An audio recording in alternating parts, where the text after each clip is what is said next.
আসসালামু আলাইকুম ওয়া রাহমাতুল্লাহ। প্রিয় শিক্ষার্থীরা সকলকে স্বাগতম জানাচ্ছি আজকের ক্লাসে।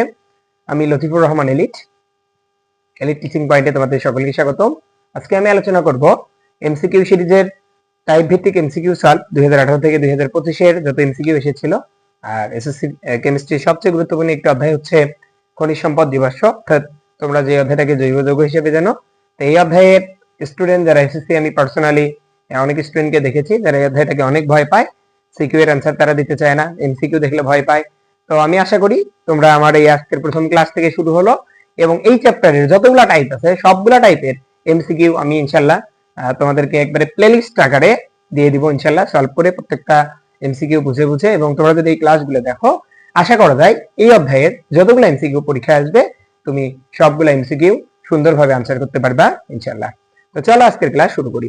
আজকে আমি তোমাদের সাথে মূলত কথা বলবো ডি কার্বক্সিলেশন বিক্রিয়া নিয়ে। কি বিক্রিয়া নিয়ে আমি কথা বলবো? ডি কার্বক্সিলেশন বিক্রিয়া নিয়ে।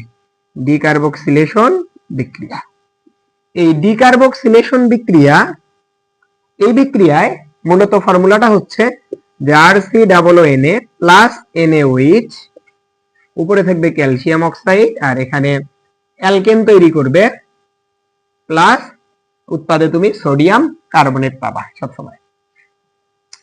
এই অংশে এই যে NaOH অর্থাৎ সোডিয়াম হাইড্রোক্সাইড ক্ষার আর ক্যালসিয়াম অক্সাইড, এই দুইটার মিশ্রণকে বলা হয় সোডা লাইম।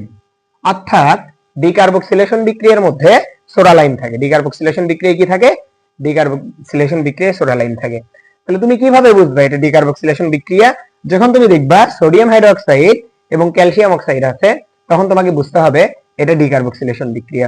এবং এই বিক্রিয়ায় তুমি অ্যালকাইল মূলক পাবা। আর দ্বারা অ্যালকাইল মূলককে বোঝায় যে অ্যালকাইল মূলকের সংকেত হচ্ছে CnH2n+1, অর্থাৎ যতগুলা কার্বন, হাইড্রোজেন তার দ্বিগুণের চেয়ে কয়টা বেশি? হাইড্রোজেন তার দ্বিগুণের চেয়ে একটা বেশি। তাহলে এরকম আবার COONA দেওয়া থাকবে, অর্থাৎ COONA, অথবা তুমি যখন সোডা লাইম দেখবে একসাথে, যে ক্যালসিয়াম অক্সাইড চুন আর ক্ষারের মিশ্রণ, এটা সোডা লাইম। তো এই ধরনের যত বিক্রিয়া আমরা পাবো সব বিক্রিয়াতে উৎপন্ন হবে অ্যালকেন, অর্থাৎ ডিকার্বক্সিলেশন বিক্রিয়া থেকে অ্যালকেন উৎপন্ন হয়। ডিকার্বক্সিলেশন বিক্রিয়া থেকে কি উৎপন্ন হয়? ডিকার্বক্সিলেশন বিক্রিয়া থেকে সবসময় অ্যালকেন উৎপন্ন হয়। এবং উৎপাদে গিয়ে এই বিক্রিয়ার বৈশিষ্ট্য হচ্ছে যে উৎপাদে একটি কার্বন সংখ্যা কমে যায়। উৎপাদে গিয়ে একটি কার্বন সংখ্যা কি হয়? কমে যাবে। অর্থাৎ আমরা যে অ্যালকেন তৈরি করব সেই অ্যালকেনের উৎপাদে একটা করে কার্বন সংখ্যা কমে যাবে। চলো আমরা শুরু করি যে এই বিক্রিয়াতে আমরা কিভাবে সলভ করব পরীক্ষার জন্য। আমাদের যে প্রথম উদ্দীপক রয়েছে, এটা সিলেট বোর্ড 2025 এ এসেছিল যে CnH2n+1 COONA, আর এখানে X, তার মানে X টা কি উৎপন্ন করবে? X টা হবে অ্যালকেন। X টা কি হবে? X অ্যালকেন তৈরি করবে, কারণ আমাদের এখানে ডিকার্বক্সিলেশন বিক্রিয়া।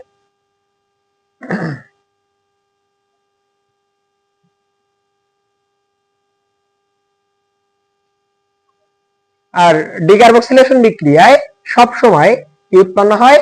অ্যালকেন উৎপন্ন হয়। ডিকার্বক্সিলেশন বিক্রিয়ায় অ্যালকেন উৎপন্ন হয়। তাহলে তাকাও, এখানে n এর মান দেওয়া আছে 2। n এর মান কত? n এর মান 2। n এর মান যদি আমরা 2 বসাই এই বিক্রিয়ায়, তাহলে C হবে 2, H হবে 2 2 4 আর 5 COONA। খেয়াল করো, তাহলে দুইটা আর একটা, টোটাল কার্বন আছে 3টা। টোটাল 3টা কার্বনকে বলা হবে সোডিয়াম প্রোপানয়েড। সোডিয়াম কি? প্রোপানয়েড, প্লাস তার সাথে আছে ক্ষার আর উপরে ক্যালসিয়াম অক্সাইড। তার মানে আমার এই যে X যৌগ, X যৌগটা কি উৎপন্ন হবে? টোটাল 2 আর 3টা কার্বন। টোটাল কার্বন আছে কয়টা? টোটাল কার্বন আছে 3টা। তাহলে আমি 1 কার্বন কম অ্যালকেন পাবো। তাহলে 3টা কার্বন আছে টোটাল, ওই পাশে দাও 2টা কার্বন হবে, তাহলে হবে C2। অ্যালকেন মানে ডাবলের চেয়ে 2টা বেশি, তাহলে ডাবল করলে 4, 2টা বেশি 6, C2H6। আমাদের উত্তর হবে ইথেন, C2H6। পরেরটা দিনাজপুর বোর্ড 2024 এ এসেছিল। এখানে বলা হলো যে RCOONA প্লাস NaOH, এখানে দেখো ক্যালসিয়াম অক্সাইড আর সোডিয়াম হাইড্রোক্সাইড আছে, অর্থাৎ সোডা লাইম আছে। এখন এখানে উৎপাদে আমার কয়টা কার্বন? 1 2 3 4, উৎপাদে 4টা কার্বন। তো উৎপাদে যেহেতু 4টা কার্বন, তার মানে বিক্রিয়কে 5টা ছিল, কারণ ডিকার্বক্সিলেশন বিক্রিয়ায় উৎপাদে গিয়ে একটি করে কার্বন কমে যায়। উৎপাদে আমার 4টা কার্বন আছে, তার মানে বিক্রিয়কে কয়টা ছিল? 4। উৎপাদে যেহেতু 4টা কার্বন, তার মানে বিক্রিয়কে ছিল 5টা। এখানে প্রশ্নে বলছে যে উক্ত বিক্রিয়ায় বিক্রিয়ক লবণটির নাম কি?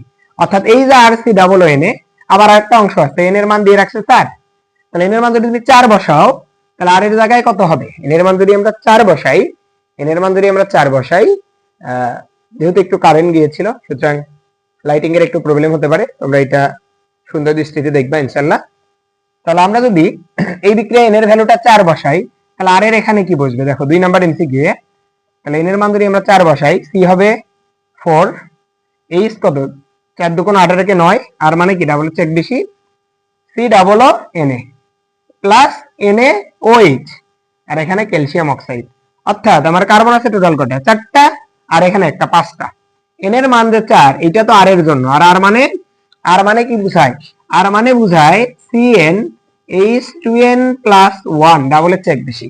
তাহলে আমি যখন n এর মান 4 বসাবো, h হবে 9টা, আর এর সঙ্গে কি ছিল? c ডাবল ও na, তাহলে c ডাবল na লিখলাম। তাহলে টোটাল 4 আর একে 5, তাহলে আমার বিক্রিয়কে কার্বন ছিল 5টা। তাহলে 5টা যদি থাকে তাহলে উক্ত বিক্রিয়ায় বিক্রিয়ক লবণটির নাম কি? 5টা থাকলে সোডিয়াম পেন্টানয়েড হবে। সোডিয়াম পেন্টানয়েড কোথায়? গ নাম্বারে। তাহলে আমাদের রাইট অ্যান্সার হবে ঘ। আশা করি তোমরা বুঝতে পেরেছো। তো আমরা পরের লেকচারে তোমাদের সাথে দেখা হচ্ছে ইনশাআল্লাহ। আসসালামু আলাইকুম।